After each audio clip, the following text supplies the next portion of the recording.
আসসালামু আলাইকুম এভরিওয়ান, কেমন আছেন আপনারা সকলেই? আশা করব আল্লাহর অশেষ রহমতে আপনারা সকলেই ভালো এবং সুস্থ আছেন। আমি আছি Kausar Ahmed from SK computer tech. নিবন্ধন ছাড়া কি করোনা টিকা নিতে পারবেন? নিবন্ধন না করে কি করোনা টিকা দিবে? এরকম অনেক প্রশ্নে এবং বিভ্রান্তিতে ভুগতেছেন অনেকেই, এবং এটাও অনেকে বলে কয়ে বেড়াচ্ছেন এনআইডি কার্ড দেখা মাত্রই টিকা দিয়ে দিবে। যেহেতু 7 তারিখ থেকে ওয়ার্ড পর্যায়ে, গ্রাম অঞ্চলের ইউনিয়ন ওয়ার্ড পর্যায়ে টিকা দিবে, সেহেতু কোনো নিবন্ধন লাগবে না। সো আজকে আমি আপনাদের সামনে সরাসরি এটাই দেখাবো, সত্যি কি নিবন্ধন ছাড়া আপনি টিকা নিতে পারবেন কিনা, বা নিবন্ধন ছাড়া টিকা দিবে কিনা। যেহেতু 7 তারিখ থেকে সকলেই টিকা পাচ্ছে, অনেকে ভাবতেছেন যাদের এনআইডি কার্ড নেই তারা কিভাবে পাবে, সেটি আজকে আমি বলবো তারা কিভাবে পাবে।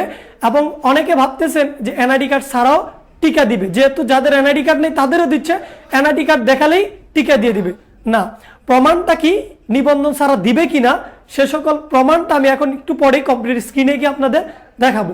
তবে কম্পিউটার স্ক্রিনে যাওয়ার আগে আপনাদের সকলের কাছে ছোট্ট একটি রিকোয়েস্ট, আপনি যদি আমার এই চ্যানেলে নতুন হয়ে থাকেন অবশ্যই আমার চ্যানেলটি সাবস্ক্রাইব করে রাখবেন এবং তার পাশে থাকা বেল আইকন বাটনটিও অন করে রাখবেন। তো চলুন শুরু করা যাক প্রযুক্তির নতুন কিছু।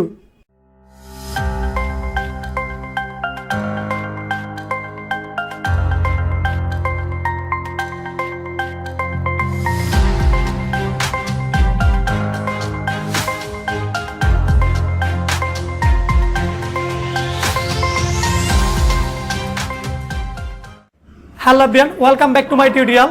অল্প কিছুক্ষণ সময় নিয়ে আপনাদের প্রমাণটা দেখাবো। বাংলাদেশ মন্ত্রিপরিষদ বিভাগের বৈঠকে কি সিদ্ধান্ত হয়েছে, এখান থেকে আপনি নোটিশ বোর্ডে গেলেই দেখতে পারবেন আদৌ কি যে বলা হয়েছিল নিবন্ধন ছাড়া করোনা টিকা দেওয়া হবে কিনা। এখান থেকে যদি আপনি এই নোটিশ বোর্ডে চলে যান, সো আমার নোটিশ বোর্ডে যেহেতু সকল নোটিশ খুঁজতে হবে, আমি এখান থেকে তাদের দেখেন সরকারি আদেশ, গেজেট, বিজ্ঞপ্তি এবং পরিপত্র যে পেজটি আছে ফেসবুক, এখান থেকে আপনাদের একটু নোটিশটা দেখাচ্ছি।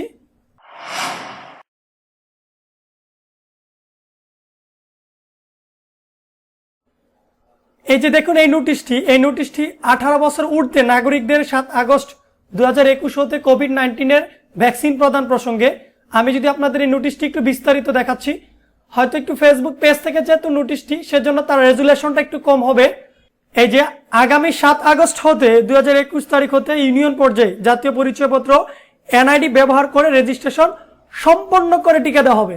এখানে কিন্তু একটা উল্লেখ আপনি ভালো করে খেয়াল করবেন, ব্যবহার পূর্বক রেজিস্ট্রেশন সম্পন্ন করে টিকা দেওয়া হবে। রেজিস্ট্রেশন ছাড়া কাউকে টিকা দেওয়া হবে না।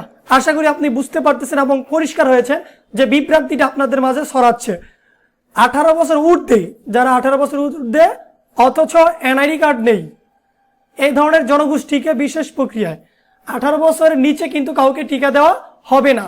মানে 18 বছর ঊর্ধ্বে যে সকল নাগরিকদের এনআইডি কার্ড নেই তাদের বিশেষ প্রক্রিয়ায় রেজিস্ট্রেশন সম্পন্ন করে পর্যায়ক্রমে টিকা দেওয়ার ব্যবস্থা নেওয়া হবে। তো বিশেষ প্রক্রিয়ার মাধ্যমে কিভাবে রেজিস্ট্রেশন সম্পন্ন করতে হবে এ বিষয়ে কিন্তু এখনো মন্ত্রিপরিষদ বিভাগ কোনো সিদ্ধান্ত দেয়নি। আশা করব খুব শীঘ্রই এই সিদ্ধান্তটা দিয়ে দিবে। আশা করব হয়তো এতক্ষণ আপনারা বুঝতে পেরেছেন যে আপনাদের মাঝে যে বিভ্রান্তিটা ছিল, এনআইডি কার্ড দেখালে আপনাদের কি দিয়ে দিবে, করোনা টিকা দিয়ে দিবে, কখনোই না। নিবন্ধন ছাড়া কাউকে ভ্যাকসিন দেওয়া হবে না। সো বাকিটা হচ্ছে পরবর্তী তাদের সিস্টেম অনুসারে যদি নিয়ম পরিবর্তন করে সেটা অবশ্যই আপনারা জানতে পারবেন। সো আজকের মতো এখানেই। যদি আজকের এই ভিডিওটি ভালো লাগে থাকে অবশ্যই ভিডিওতে লাইক করবেন, কমেন্ট সেকশনে আপনার মূল্যবান মতামতটুকু জানাতে পারেন। সকলে ভালো থাকবেন, সুস্থ থাকবেন। দেখা হবে পরবর্তী নতুন কোনো ভিডিওর মাধ্যমে। আল্লাহ হাফেজ।